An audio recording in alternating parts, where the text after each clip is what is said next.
So when I see that story, I may say, that girl are really pretty. Me understand why them put her in the position where them put her. Me understand exactly why them do what them do. A Jamaica, you don't realize they mostly pay pretty woman them put in a government position at Jamaica, because the prettiness distract the people them from how dumb they are. But that's neither here nor there. Let's get into the story. And it says the People National Party councillor for the Trafalgar Division in St. Andrew, Carrie Douglas, says that tougher law enforcement is needed to tackle the problem of street children, youths who spend most of their time fending for themselves on roadsides across Jamaica. She issued a call while relaying an experience on Tuesday night in which she was forced to intervene in a dispute involving street children that threatened to turn deadly. Recalling that the experience is a post to Facebook, Douglas stated that about 8:30 p.m. she was driving with her division when, upon reaching the intersection of Waterloo Trafalgar Road, she observed a group of about 15 youngsters armed with stones, PCV pipes, sticks, and making their way violent into a senior man who they complained had just physically abused a 14-year-old. According to Douglas, they were all fighting over windscreen wiping territory. Despite being frightened at what she was unfolding, Douglas managed to muster up enough courage, she said, to confront the youngsters and amid what appeared to be a mission to inflict serious harm to the man. I was visibly shaken, irked, frustrated, and angry. Got out the car because it was an emergency. Ended up obstructing traffic. Threatened the senior man who beat the little boy because my first line of duty is to always defend the down-throttled youth and children, she wrote, adding that she subsequently warned everyone not to ever return. Douglas noted that a nearby police team, including Assistant Superintendent Dahlia Garrick, intervened afterwards and made arrangements to have the boys, who said they were mainly from the Majestic Gardens, Southwest St. Andrew, while a couple of them are from Waltham Park, processed and returned to their homes to their parents. Again, I was exposed in a short moment of a high level of neglect, mistreatment, and social ills and abuse of far too many of our Jamaican children, Douglas wrote. There will never be an end if all of us local heroes and heroines continue to turn a blind eye. The state must lead, law must be enforced, she continued. Parents must be held accountable, politicians must make the sacrifice and be ready to face and endure danger or pain or go. Speaking, Douglas specifically highlighted the need for the tougher enforcement on Child Care and Protection Act, among other things, holds that parents have the main responsibility for the care and protection of children. Under the law, child neglect can attract a sentence of up to 3 years in prison.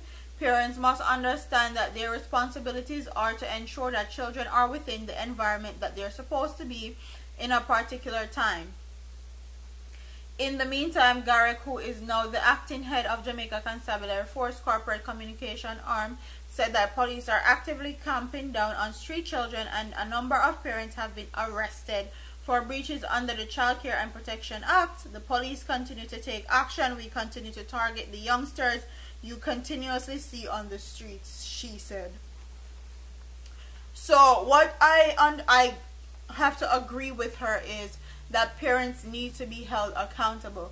When you have your pitney a road, when them are 10 and 12 and them for their school, they study them book, they try to get a higher education or have them lock them in their house, they're doing something constructive and positive and progressive. You have your pitney them a road, they wipe windshield or they beg money or they sell this or they sell that. You need to be held accountable. You need to be locked up. You need to get one fine. Something needs to be done. These parents, you have your children, let us have them Lego, like Lego bees at Jamaica. Okay? When disrupting and annoying residents and people. It's look good. It's not good. and you are responsible for your child. Don't let the government have to force you to take responsibility of your own children. But what she's missing in this, when she's talking about the law needs to be enforced, okay, enforce the law, lock up the pitney them for beg upon roadside, and then them get locked up, charged for whatever, and after that them can't get one real job when them actually have enough money, or them save up enough money to actually go to school and do what they want to do. How does that make sense? How does that help the children? Yes, laws need to be enforced and all that, but when you ruin one child's life in the process, how does that benefit the child? How is that going to help the child? That's what I want she explain and tell me. And the part that she's forgetting also is that a lot of these kids don't have any parents, and they are out there because they are a warden of the state, and the state don't have no place to put them. Okay, so them dip on road, they try to fend for themselves.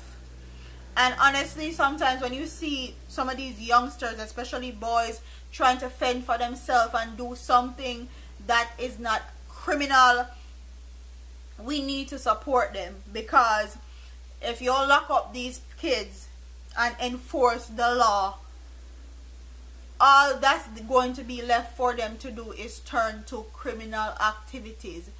Provide some sort of opportunity for them. Provide opportunities for them so they don't end up on the street corner 6 feet under or in prison.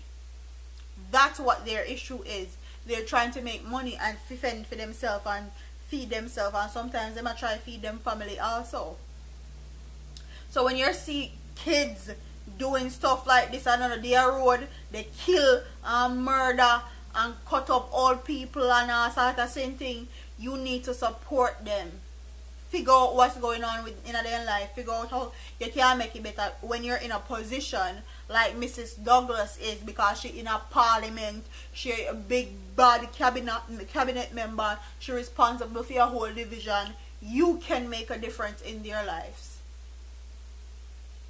Figure out how you can do that instead of trying to bring them down and have them lock up. How about that as a solution? Get some boys and girl program where them can go to. Get some place where them can make a little few change legally. Tell me what you guys have to say about this story. Do you think that these youngsters need to be locked up because they are menace to society?